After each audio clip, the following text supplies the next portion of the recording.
Hey guys, welcome back to Pristine's Reads.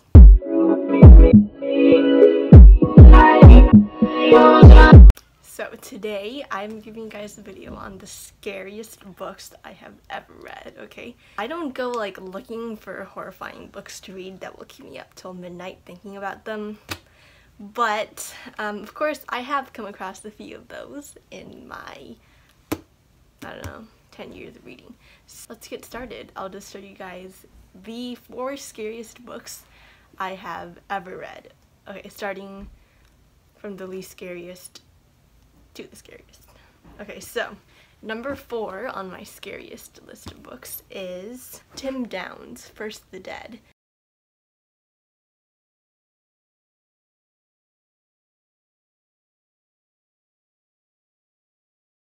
So, okay, this one was a real, like, I don't know, what do you call them?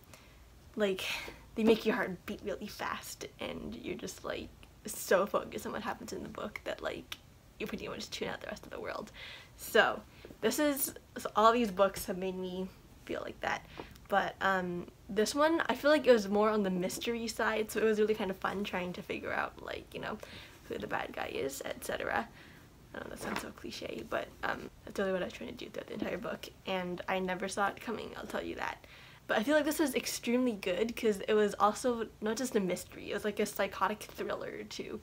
I don't know. It had a bunch to do with like psychology and the mind and how it works, etc. It was really cool. So let me just read you guys like the back synopsis. So, when a national disaster strikes, first the living is the rule, unless you're the bug man. When Hurricane Katrina strikes New Orleans, forensic entomologist Nick Polchak signs up to help with the recovery effort. He is known as the Bugman for his knowledge of insects and what they can reveal about the dead. The government's mandate is clear: rescue the living first, recover the dead later. But something is very wrong in the toxic soup bowl of post-Katrina New Orleans. Something beyond the headline-making misery of a drowning city. Something that began before the winds blew and the levee started to crumble.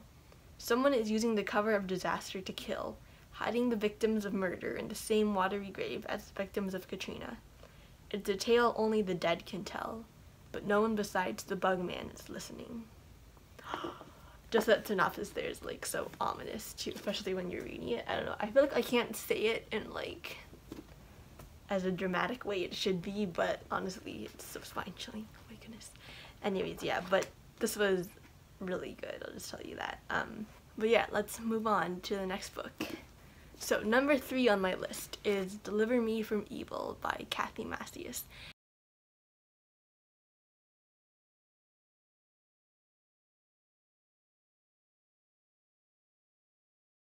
And actually, I feel like this wasn't written as meant to be like a scary book. I think it's scary in a different way. So let me explain myself. Actually, it'll probably be self-explanatory once I read the synopsis. Sold into slavery, will Mara survive long enough to escape? Mara, sold by her parents in Mexico and smuggled across the border into San Diego, is forced into sexual slavery. Bible college-bound Jonathan and his sister Leah, whose paths cross Mara's, become involved in her dramatic rescue. Interwoven is the heartbreaking story of another young woman in captivity in the Golden Triangle of Thailand, whose past life mysteriously connects to the young people in San Diego. So yeah, obviously this book is about a girl sold into human trafficking, and but yeah, it was scary in that way. It wasn't scary as in like, I don't know, I feel like there's two different types of scary here that I'm talking about. Like, for example, the last book, it was scary because, well, it was written more on like the thriller / mystery, psychotic thriller end the spectrum. But this is scary because, like, I don't know, it just reminded me about how anybody can be captured and sold into slavery, kidnapped, etc. But yeah, it was scary in that way, so it did keep me up for a while, and I was thinking about it, but, you know, so it was that kind of scary. I mean, it's funny how I found this book. So one day, I had nothing to read. I was roaming through the house looking for something to read. So my dad, he has like, my mom and my dad have all these like books, and obviously I don't really pay a lot of attention to them because they're mostly like grown-up nonfiction books. But my dad was like going through a bunch of the shelves, and he picked out a book and he's like, "Pristine, why don't you read this? I think you'd enjoy it." And I was like, okay, at least it says a novel on the front, not some kind of nonfiction book. Like, don't get me wrong, I have nothing against nonfiction books, I just prefer reading fiction much better. So yeah, so he was like, "Why don't you read this?" So I read it and I was like, oh my goodness, this is so good. I need to get the rest of the books in the series. I still haven't yet, but they're on my to-get list. But yeah, okay, so, but yeah, scary and a different type of scary. Now, this book and the first book in the first place they were really close in its height. I was struggling to say which one should be in which spot, but in the end I picked this one to be in spot number 2. So, Crazy Dangerous by Andrew Klavan.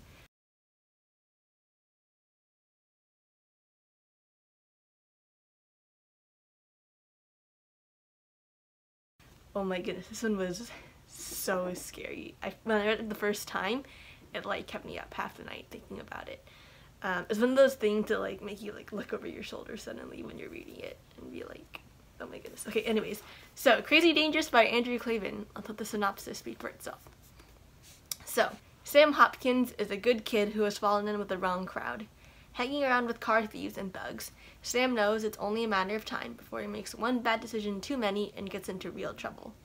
But one day, Sam sees these friends harassing an eccentric schoolmate named Jennifer.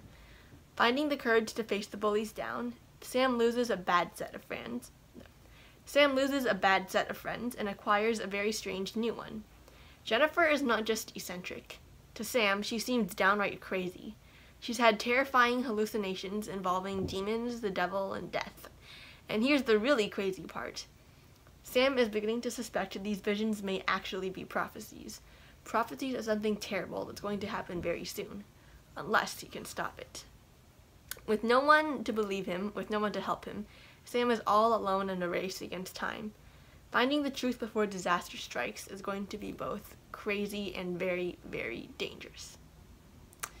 Womp, womp, womp. Anyways, yeah, this one was so scary. Okay, first, I'll just say that it's definitely for, like, an older teenage audience because it talks a lot about, like, demons, the devil, blood. Like, this character, Jennifer, she hears all these voices in her head all the time. Now, she is mentally ill, I'll say that. Now, for the sake of not spoiling anything, I can't really tell you why exactly she's hearing all these things. There is a rational explanation in the end, I will tell you that. But yeah, so she's like basically mentally ill, she's crazy, and she's hearing all these voices. Like, they're always talking about killing, death, blood, etc. They're always telling her that we will come for you, etc., things like that. So it was definitely scary. It was really well written, this book. So suspenseful.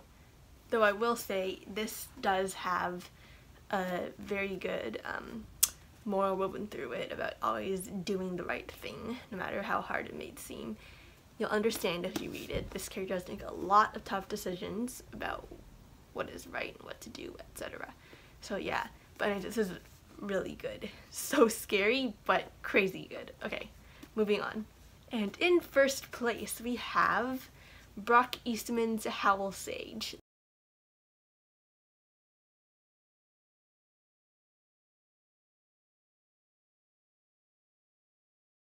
The first in Sages of Darkness series. So yes, the cover looks scary as soon as you look at it. You got those creepy eyes here. When I first saw them, I was like, well then, so I was kind of scared to read it, but it's actually really good. But okay, let's get started. Read the synopsis first again. So here we go. I saw things of pure evil. The Howl Sage's brown, moist nostrils flared as it caught my scent and smelled for fear. Something it wouldn't find. Howl Sage, the first book in the Sages of Darkness series, is a fast-paced, exciting, and suspenseful action story about Tyler, a 14-year-old who's part of a secret society whose mission is to destroy the evil sages that walk the earth. Tyler doggedly vows to solve the mystery of his missing father. Does a pretty schoolmate's distraction cause dangerous consequences? A coffin discovered in Egypt, a jewel heist, and holes that swallow people into the darkness form the crux of the adventures that keeps hearts pounding. Tyler, with the help of his cousin Jesse and younger friend Ike, a budding scientist, race against the calendar and the wickedness that faces the world during the full moon on October 31st. Will the sage hunters defeat them in time? Join the boys on their quest as they tackle the world of the unknown with bravery, armed with the cross of Jesus and sword of the Bible. So, okay, this one I will also definitely give a teenage reading. I do not think I should have read it at like 10, just saying. I read it when I was 10, and oh my goodness, it gave me that feeling when like I went down to the dark basement and like there was nobody there to like put away schoolwork and stuff. And I have to turn off the light and go back upstairs. Like, you're gonna laugh, but okay, I seriously felt like I have to run really fast back up to the main floor where the lights were on, so I would not be chased by demons in the book. I know that sounds stupid, but yes, that's exactly how I felt. It made me feel like I needed to watch my back the entire like 2 days after reading this. So, but oh my goodness, this is like so good, really well written, definitely a teenage level rating. So let's get into this a little bit more because it's the #1 spot, so it deserves some attention. This book, again, I feel like the synopsis doesn't do it justice, kind of. It's much scarier than the synopsis suggests. Basically, this is kind of like an alternate real world where there are like actually demons walking around, and Tyler is part of the secret society which can actually use different things to like fight the demons, etc. So this book is based on Howl sage, and it's basically like a werewolf. So Howl sages, when they first like spawn and appear in the world, they come from, all of the demons come from this ether pit, which is basically like a gateway to hell. So these demons come out from the ether pit, and they like basically walk around the town where they came out from, and they try to like influence people's minds and stuff. So wherever you know that there's like robbery and crime rampant, there's probably a demon or two lurking around there somewhere. So, but the Howl Sage is one of the most dangerous demons. But yes, Howl Sages only appear when the full moon falls on the 31st day of the month, and basically you have to kill it like the first night, or at very least the first week of its appearance. Because if you don't, it'll keep on growing nastier and craftier and stronger until it reaches 27 days after its birth, when the moon is full again, and then it'll have reached its full like capacity and venom, etc. And then it'll be really hard to kill. So yeah, and Tyler in the beginning of the book is tasked with killing this. Sage, and he fails to kill it the first week. So this kind of like all-out chaos ensues that they're trying to like kill the sage before it becomes like fully potent. And also it's kind of cool how the book gives like a countdown in the different chapters. This is like October 25th, it's counting down because apparently when, and also the werewolf's full moon will fall on the Halloween too, which happens to be, you know, Halloween is the 31st of October. But yeah, so all this crazy scary stuff, oh my goodness, this made me like so scared after I finished this book. I think this definitely deserves #1 spot in my list. So yeah, just remembering reading all this. So there are 2 more books in this series actually, Blizzard Sage and Crimson Sage. Oh my gosh, this book ended on such a cliffhanger. So you know what, after I finish recording this video, I need to go look at these books and see if they're out yet. Last time I checked, they were not, so I need to go check if they're out. And oh my goodness. Okay, my ranting aside, those are my top 4 scariest books that I have ever read. So there you have them. I hope you enjoyed this video, and just know that I don't really go around looking for horrifying books to read. In fact, my dad got me all 4 of these books. Don't know if he knew that they were this scary, but I was the one who found out. So yeah, thank you guys for watching again. If you enjoyed this video, make sure to like it down below and subscribe to my channel. And I will see you guys next week. Bye!